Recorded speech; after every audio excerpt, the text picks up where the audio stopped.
the signs. The telltale scars are still here. It's just that now you need to look harder to find them. It was early in February 1983 that the fires of Ash Wednesday devastated this town of Macedon just north of Melbourne.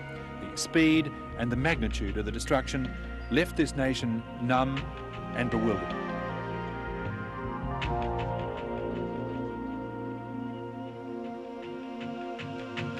But now, a mere 3 years later, time, nature and hard work have all but healed the wounds.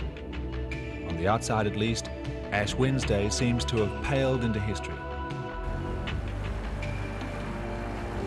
On the inside, however, it's very different. Victorians have vivid memories of that worst ever February day.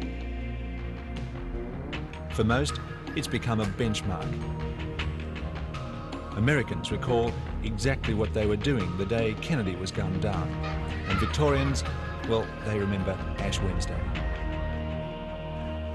In the struggle to find anything positive about a disaster of this scope, you find the lessons learned about bushfires and the actions taken to ensure that another Ash Wednesday never again ravages this state. New housing construction designs to minimise the risk, improved fire techniques and communications between firefighting agencies. But perhaps the greatest impact of all can be seen in the operations and philosophy of the State Electricity Commission, whose assets were involved in a number of fires of that day. The SEC's Chief General Manager is Mr. Jim Smith. Like all Victorians, he too remembers Ash Wednesday. So, well, I, like all Victorians, have a vivid recollection of that day. It was as though we were all involved in a great drama. We could feel the loss that was being experienced of life, of property, as that terrible fire just raged through Victoria. Well, what's the SEC's, if you like, corporate commitment to bushfire mitigation? Well, fires, of course, can cause tremendous loss of life, tremendous loss of property. And it's that, of course, which gives rise to our determination, our commitment to make our bushfire mitigation activities such a high priority task amongst our management and our staff. The cost of a bushfire like that on Ash Wednesday to people in Victoria, the cost to the SEC is just so huge that we just have to be committed to a program that is really very, very extensive. Do you know that this year alone we are spending $95 million on activities that are concerned with mitigating the risk of bushfires? Are you talking about a personal commitment to bushfire mitigation? Oh yes, I think that all of us at the senior management ranks are absolutely committed to ensuring that we never again have an experience like that. It's almost like a war against an enemy. Bushfire mitigation works are presently costing the SEC many millions of dollars annually. Indeed, it's a program of massive proportion now, and it's expanding all of the time. The man at whose desk the bushfire mitigation buck stops is Mr. Tony Wilson, the SEC's Chief Engineer Distribution. It came up through the valley over there, and up the side of the mountain. Wilson is a man known for his straight shooting, yet sensitive management style. But is the responsibility of the SEC's bushfire mitigation program a burden too heavy for one man? Yes, in some ways it's an awesome responsibility. But I share it with 3,500 people who are out there in the field doing the work. They're managing it. They're making sure it all happens. None of them, and certainly I don't want to see it happen again. It's part of a team effort. Well, could you put bushfire mitigation into some form of context, if you like, some sort of corporate context? I guess the easiest way to understand it is think of it in terms of the dimensions people normally understand and measure their electricity authorities by. Service, reliability and price. In Victoria, because of our peculiar environment, we've had to add a fourth dimension, bushfire mitigation. And what we've done is apply the same management techniques, the same technology, the same understandings and priorities to bushfire mitigation that we've applied to those other three normal dimensions. Well, at this stage, can you say that you know what causes bushfires in Victoria? I'm certain we can. Based on the Barber inquiry of 77, the inquests of 83, and all that we know and understand, both before the 83 and since 83, we know what causes fires. We know more than that though. We know how to go about stopping those ignition sources occurring, what actions are necessary. We're out there in the field doing them, making sure they happen, and we're measuring and monitoring it and managing the process so that we know what is happening and how well it's happening. Well, you mentioned that you now know what causes fires, so could I ask you just how important trees are in a bushfire mitigation program? All of the investigations have shown that trees are the biggest and basic problem associated with ignition from electricity assets. And our approach has been, as it is with all of our inspection programs, we're on a 3-year cycle of inspection and cutting to a code which is established so that the trees won't grow back in the lines in that 3-year period. Well, how much of your resources at the moment are going towards tree cutting? A major portion of the $95 million we're spending on bushfire mitigation this year will go to tree cutting.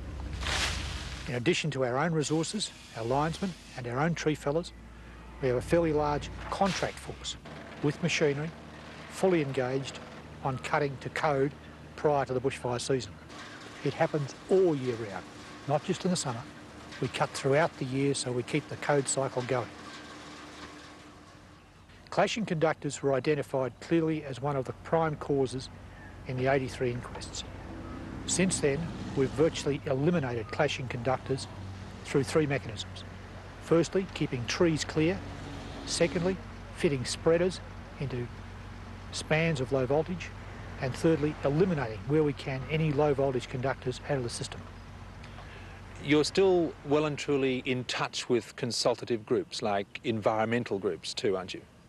We've had to keep the pressure up all the time on the need to cut trees. And without the support of the community groups, that would fall flat very quickly and we could return again to the 83 situation. It's particularly important that we have the consultative mechanisms such as the Tree Clearance Consultative Committee and local consultative committee in environmentally sensitive areas to keep the community aware of what we're doing and why we're doing it. You've just started recently, I understand, to use aircraft, light aircraft, to inspect lines. How much of emphasis are you putting on that? What sort of emphasis are you putting on it? A lot of emphasis. The approach we're using with aircraft is that on the 3-year cutting cycle, this year we cut 1/3 of any given area. The other 2 areas need to be inspected to ensure that any regrowth that's occurred hasn't come near the lines. Particularly in inaccessible areas, the aircraft is a valuable and very cost-effective tool when it's flying over and near the power lines to ensure that those trees are clear. We do it from about October through to the end of January as a last-minute check to make sure everything is in fact clear, and it's proven to be most successful. The other sort of power line, of course, that you're concerned with is the privately owned power line, the one running from the outside line on the road into a private residence across private property. That was involved in Ash Wednesday too, wasn't it? Yes. There have been a couple of mechanisms again used there to ensure that they are properly taken care of. The first was the legislation, the Clearance of Lines Act, which was brought in, and that ensured that the owners of the lines were clearly identified as being responsible for keeping those lines in a good state and clear of trees. But we don't stop there. We go ahead and inspect them on again, our 3-year cycle. We inspect them. If there's anything wrong with the lines, we issue defect notices and we ensure that they are repaired or disconnected. What about undergrounding? Any new lines, any new private service lines, are to be constructed underground unless significant hardship can be shown. Any lines that are to be repaired, if more than 30% of them needs replacing, then they're to be replaced with underground, totally underground lines. We've got 110,000 private service lines in Victoria. In our 3 years just finished, we've defected over 20,000 of them. 10,000 have been repaired, 8,000 have gone underground, about 1,500 have been replaced with new high voltage installations, and the remainder have been permanently disconnected. So we believe we've covered that area very well and with a lot of support from the farming community. Well, how much of a consideration are the actual poles in terms of your bushfire mitigation work? In Victoria, we have predominantly a timber pole population, and so we have to take pole inspection and replacement very seriously. We have 1 million poles, and we find that each year we have to replace about 1 to 1.5% of them. And how do you organise that? Any pole that's considered to be, the rot's so advanced that it's considered to be dangerous, is declared to be unserviceable, and it must be replaced within 6 weeks. Poles that are advanced enough in rot so that they'll only last until the next 3-year cycle are declared limited life, and they must be replaced within 12 months. And can you guarantee that your inspection people are accurate in their assessments of poles?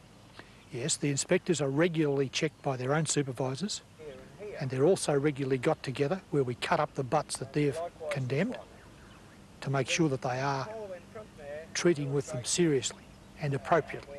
We're not changing too many poles, we're not changing too few poles. What about the use of chemicals in the area of rot, for example? In the last 2 or 3 years, we've been trialling a system called Blue 7. We are now going into production use of Blue 7. It's proven to be very successful in retarding rot considerably, and in many cases, the rot stops altogether and the pole life is significantly extended. Are you keen on the practice of pole staking, I think you refer to it as? Yes, we've been using pole staking as a very effective, cost-effective method of restoring the pole to its original strength, driving 2 or 3 steel stakes down the side of the pole and band attaching those stakes to the pole, as I said, restoring it to its original strength. Another technique we've been using recently is pole rebutting, where we have a machine that physically lifts the whole pole out of the ground. The rotten part of the bottom is cut off, replaced with a concrete new butt, and then the two are welded together with a steel sleeve. Again, restoring the pole to its original strength in the same position as it was originally. All right, come the fire risk season, have you got a contingency plan? Yes, we do. At the beginning of each bushfire season, each region and district identifies any outstanding work that they consider should be done before the season actually gets underway.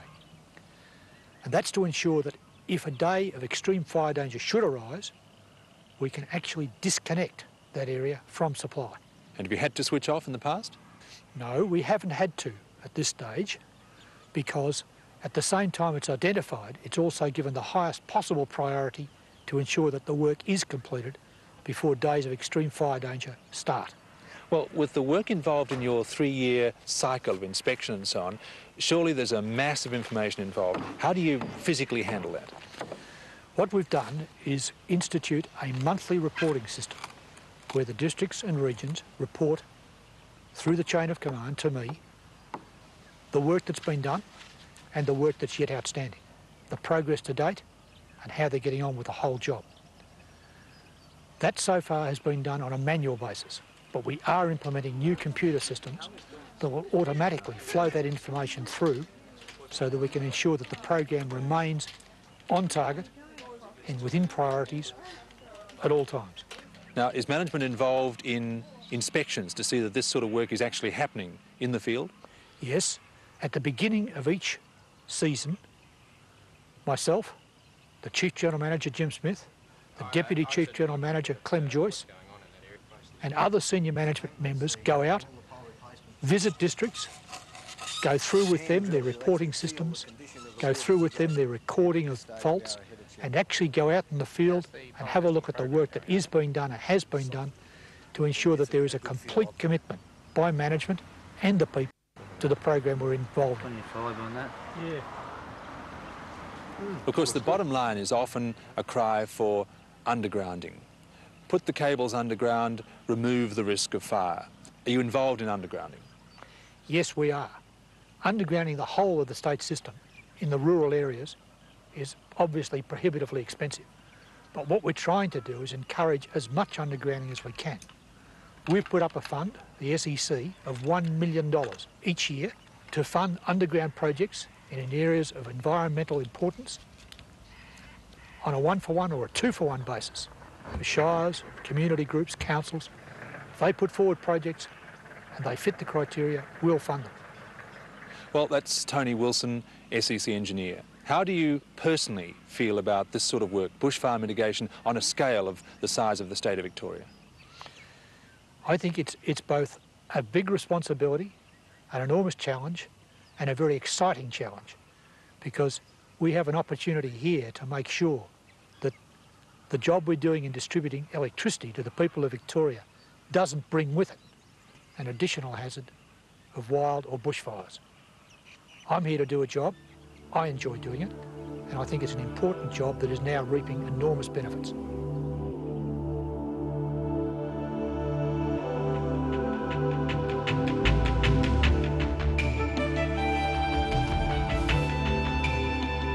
Clearly, bushfire mitigation in Victoria is a war. And the SEC is fighting it successfully with its resources of people and money on a scale never before attempted.